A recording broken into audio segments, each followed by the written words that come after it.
अस्सलाम वालेकुम व्यूअर्स, मैं हूँ Sitara Nayab and welcome to my channel mother's guide. आज मैं आपके लिए एक बहुत इम्पोर्टेंट टॉपिक लेकर आई हूँ।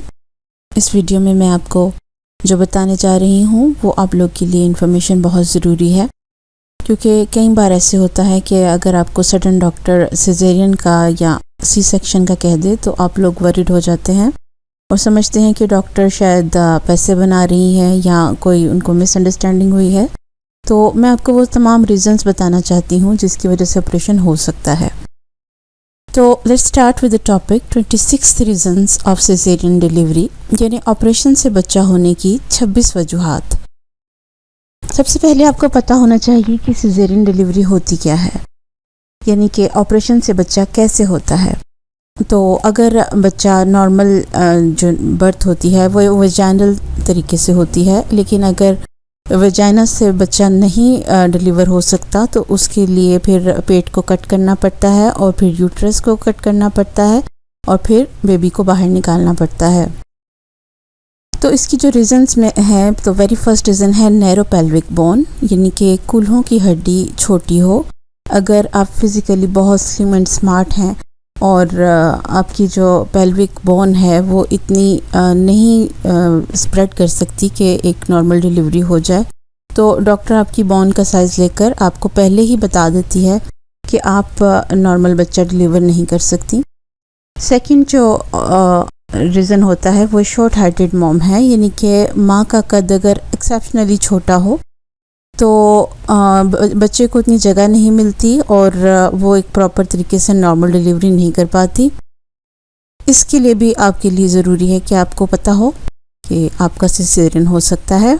और जो तीसरी रीज़न है इसकी वो है लेबर इज़न्ट प्रोसीडिंग, यानी कि दर्द आगे ना बढ़ रही हो, यानी कि दर्द शुरू तो हो गई हो लेकिन वो बढ़ ना रही हो, क्योंकि बड़े कंट्रैक्शंस की ज़रूरत होती है बेबी को एक्सपेल करने के लिए। तो अगर एक ही टोन में आपको दर्द हो जा रही है और वो बढ़ नहीं रही तो फिर डॉक्टर को मजबूरन आपका सिजेरियन करना पड़ता है। और इस सूरत हाल में आप लोग अक्सर कहते हैं कि हमें तो पेन थी लेकिन डॉक्टर ने हमारा ऑपरेशन कर दिया। Number 4, contractions are very weak. अगर दर्द की लहरें थ्रू आउट जब स्टार्ट हुई हैं तो वो हल्की हैं और पेन बढ़ाने वाली पिल्स रखने के बावजूद भी वो बढ़ नहीं रही और वही उतनी की उतनी है या कम हो गई हैं, तो फिर भी डॉक्टर जौन सा है वो कुछ देर वेट करता है और अगर सही से पेन स्टार्ट ना हो तो ऑपरेट कर देता है। 5th रीज़न है baby isn't tolerating labour.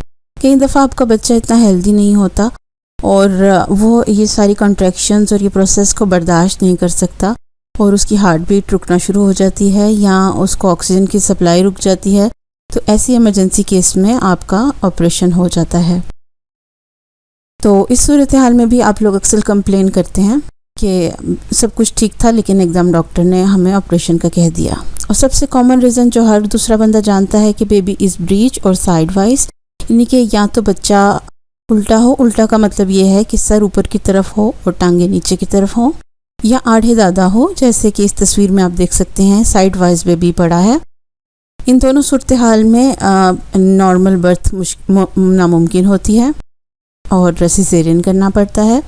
7th है बेबी इज़ नॉट ग्रोइंग, यानी कि आपकी प्रेगनेंसी थ्रू आउट तो ठीक जा रही थी लेकिन एंड डिलीवरी से कुछ देर पहले आप फील करें कि बच्चा ग्रो नहीं कर रहा, 1-2 अल्ट्रासाउंड में उसकी ग्रोथ रुक गई है, तो डॉक्टर फिर आपके पूरे वीक होने का इंतज़ार नहीं करती और वो आपका ऑपरेशन कर देती है ताकि बच्चे की जान को बचाया जा सके।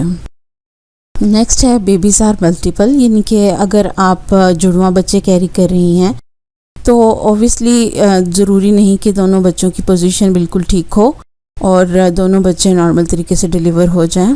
तो कभी कभी आपका एक बेबी नॉर्मल होकर भी आपका सिजेरियन हो जाता है और कभी कभी दोनों बच्चे ही सिजेरियन से हो जाते हैं, लेकिन दोनों बच्चे नॉर्मल भी हो सकते हैं। तो ये डिपेंड करता है उनकी पोजीशन के ऊपर। 9th है लो लाइंग प्लेसेंटा, यानी कि प्लेसेंटा बच्चादानी से नीचे की तरफ जुड़ी हो, यानी कि जब बच्चा मदर की बच्चादानी से जुड़ता है तो उसकी पोजीशंस होती हैं डिफरेंट, लेकिन अगर उसकी डायरेक्शन हो ही नीचे की तरफ तो वो ओब्वियसली बेबी को बाहर एक्सपेल होने में मुश्किल करेगा और उसकी डिलीवरी नामुमकिन हो जाएगी नॉर्मल तरीके से और उसका ऑपरेशन करना पड़ेगा।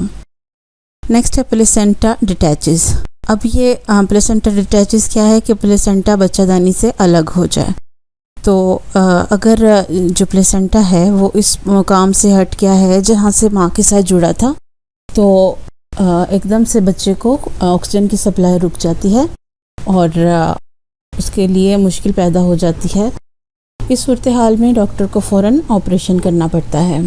10th जो रीज़न है वो है लेबर इज़ टू लॉन्ग। अगर पेन्स आपको ठीक आ रही हैं लेकिन वो 14 से 20 घंटे से ज़्यादा टाइम हो गया है, 14 घंटे के बाद डॉक्टर बार बार मॉनिटर करता है और किसी भी सूरत हाल में वो 20 से घंटों से ज़्यादा वेट नहीं करता और आपका सिजेरियन कर देता है, क्योंकि इस तरह मदर की जान को ख़तरा होता है। उसके अलावा है बेबी हैज़ बर्थ डिफेक्ट, यानी कि बच्चे में पैदाइशी मसला हो तो डॉक्टर फिर उसकी नॉर्मल बर्थ का इंतज़ार नहीं करते और उसको फ़ौरन मदर की वॉर्म से निकाल लेते हैं ताकि उसकी प्रॉब्लम को देखा जाए, उसको इंक्यूबेटर में रखा जाए और जो भी उसको प्रॉब्लम्स हैं उसको दूर किया जाए। तो इस केस में भी आपकी डिलीवरी नॉर्मल नहीं हो सकती। नेक्स्ट रीज़न है प्रीक्लैम्सिया, यानी कि ब्लड प्रेशर बढ़ जाना। जब मदर का ब्लड प्रेशर एक्स्ट्रा बढ़ जाए तो उसकी जो प्लेसेंटा है उसमें ऑक्सीजन की सप्लाई प्रॉपर नहीं जाती, जिससे बच्चे का सांस घुटने की ख़तरा होता है। इसलिए डॉक्टर अगर आपका ब्लड प्रेशर 140 से एक्सीड कर जाए तो आपका ऑपरेशन रिकमेंड कर देते हैं। इसके लिए भी आप लोग एहतियात करें ताकि अपना ब्लड प्रेशर कंट्रोल में रखें।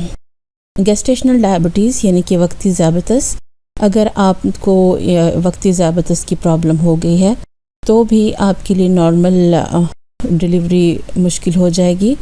कभी कभी डॉक्टर आपका ये कोशिश कर भी लेते हैं नॉर्मल डिलीवरी की, लेकिन ज़्यादातर ख़तरा होता है कि मदर की या बेबी की एकदम से शुगर ड्रॉप ना कर जाए, तो इसलिए फिर उनको सिजेरियन करना पड़ता है। 14th रीज़न है एक्टिव जेनिटल हर्ब्स। कई दफ़ा मदर की वेजाइना में ऐसे वायरस एक्टिव हो जाते हैं कि अगर बेबी वेजाइना के थ्रू डिलीवर होगा तो उसको वो वाली बीमारियां लग जाएंगी। तो इस चीज़ को अवॉइड करने के लिए डॉक्टर उसकी वेजाइनल बर्थ को कंट्रोल कर लेते हैं और उसको सिजेरियन के ज़रिए निकाल लेते हैं। तो ये आपके बेबी की हेल्थ के लिए ही अच्छा होता है। 15वां रीज़न है सेफेलोपेल्विक डिस्प्रोपोर्शन, यानी कि बच्चे का सर एक्स्ट्रा बड़ा होना। कि आपकी हड्डी का साइज़ तो नॉर्मल है लेकिन बच्चे का सर आम बच्चों से थोड़ा बड़ा है या स्वेल है, तो इस सूरत हाल में डॉक्टर रिस्क नहीं लेते कि बच्चा कहीं कूल्हे में फंस ना जाए, उसका हेड कहीं से प्रेस ना हो जाए। ऐसी सूरत हाल में वो बच्चे का जो सर है उसको नाप लेते हैं और फिर आपको रेकमेंड करते हैं।